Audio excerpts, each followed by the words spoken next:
President Biden being the most leftist president in history. So second would be FDR, because he had to expand the federal government to get us out of the Great Depression. And then we had World War II. So the federal government had an enormous amount of power.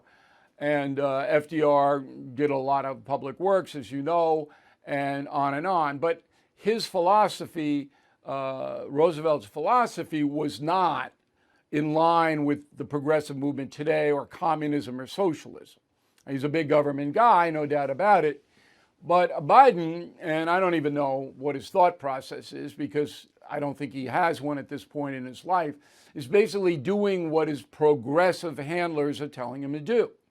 And that is veering the country to the left in a fairly significant way.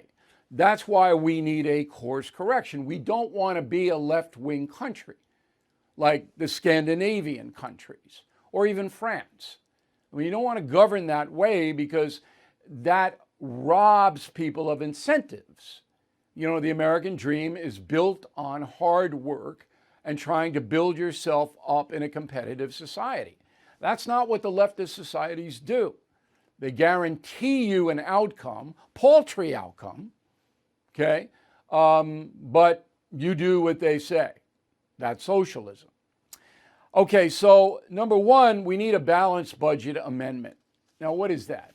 It's basically Congress saying we are not going to go over a certain amount, a percentage, 10%, 15, whatever, in our budgetary yearly expenditures. You're not going to get an exact balanced budget amendment, but you can limit it, limit the spending to this percentage over what we take in, we the federal government. Always going to have emergency funds that you have. Say China invades Taiwan. It's going to cost us billions, maybe $1 trillion if they do that. So you got to have that built in. But we need to stop the insane spending here. And just as an example of the insane spending, in his first 2 years, Joe Biden's administration has spent $6.2 trillion that we didn't have. That's unfunded. 6.2 trillion. And you go, oh, COVID, oh, COVID. Well, Donald Trump in 4 years spent a colossal 7.8 trillion. And that's a big number, 7.8, but that's over 4 years. Biden's 6.2 over 2. And President Trump said, well, I had to rebuild the military, and I had to, get us out of this economic funk, and I had to cut taxes in order to do that. Every president has excuses, and some of them are valid, for the way he handles his administration. Biden's excuse is he doesn't care.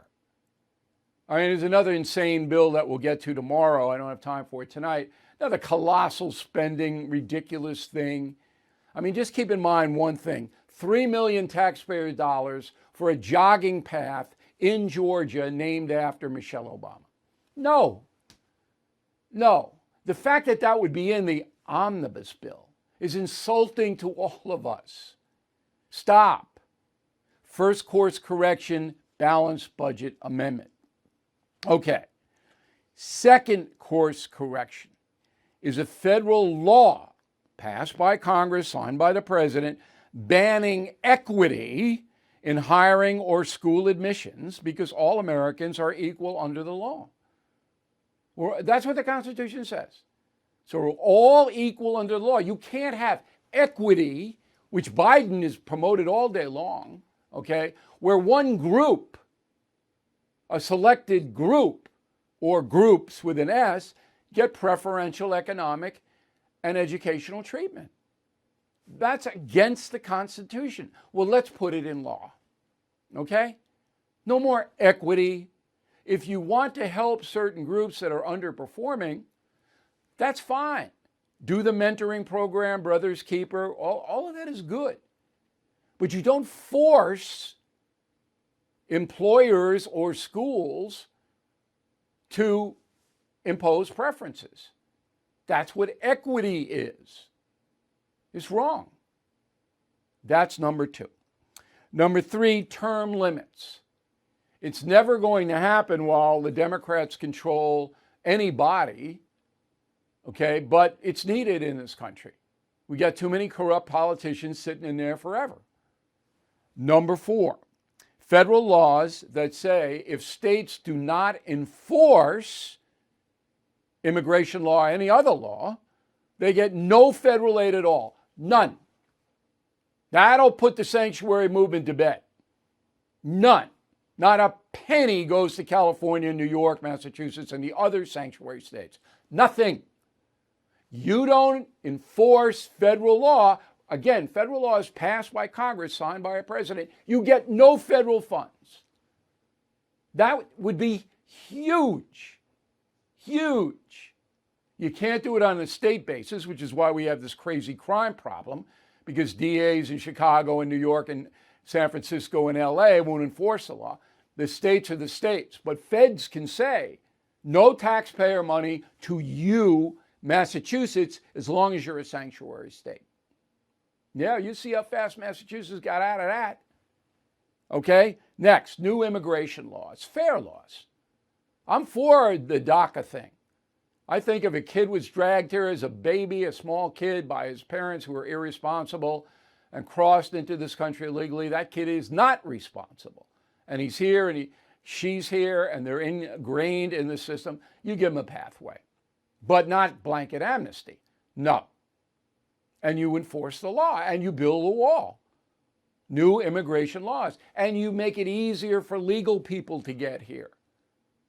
You take more.